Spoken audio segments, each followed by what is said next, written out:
और मुझे प्रसन्नता है कि मेरे देश के करोड़ों नागरिकों ने विकसित भारत 2047 के लिए अनगिनत सुझाव दिए हैं। हर देशवासी का सपना उसमें प्रतिबिंबित हो रहा है। हर देशवासी का संकल्प उसमें झलकता है। युवा हो, बुजुर्ग हो, गांव के लोग हो, शहर के लोग हो, किसान हो, कामदार हो, दलित हो, आदिवासी हो, पहाड़ों में रहने वाले लोग, शहरों में रहने वाले लोग हैं। हर किसी ने 2047 में जब देश आजादी का 100 साल मनाएगा तब तक विकसित भारत के लिए अनमोल सुझाव दिए हैं। और मैं जब इन सुझावों को देखता था मेरा मन प्रसन्न हो रहा था। उन्होंने क्या लिखा? कुछ लोगों ने कहा कि दुनिया का स्किल कैपिटल बनाने का सुझाव हमारे सामने रखा। 2047 विकसित भारत के लिए कुछ लोगों ने भारत को मैन्युफैक्चरिंग का ग्लोबल हब बनाने का सुझाव दिया। कुछ लोगों ने भारत के हमारी यूनिवर्सिटीज ग्लोबल बने इसके लिए सुझाव दिया।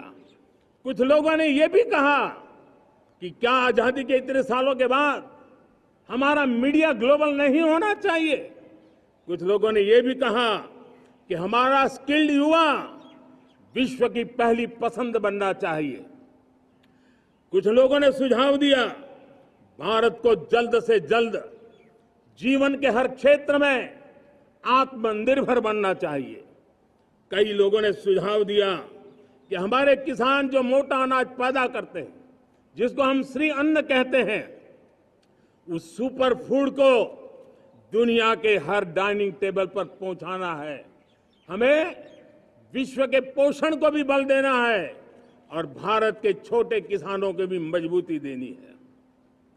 कई लोगों ने सुझाव दिया कि देश में स्थानीय स्वराज की संस्थाओं से लेकर के अनेक इकाइयां हैं, उन सब में गवर्नेंस के रिफॉर्म की बहुत जरूरत है।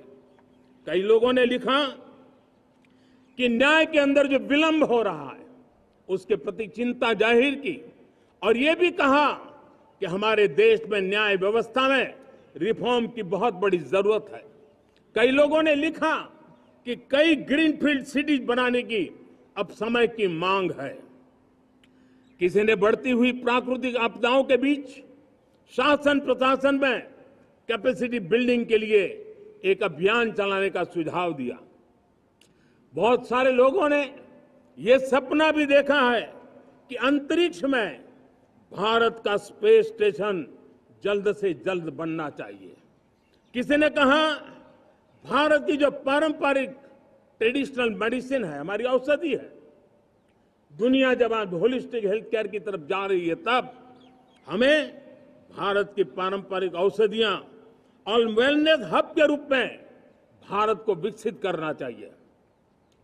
कोई कहते हैं कि अब देर नहीं होनी चाहिए, भारत जल्द से जल्द दुनिया की तीसरी सबसे बड़ी इकोनॉमी बनना चाहिए।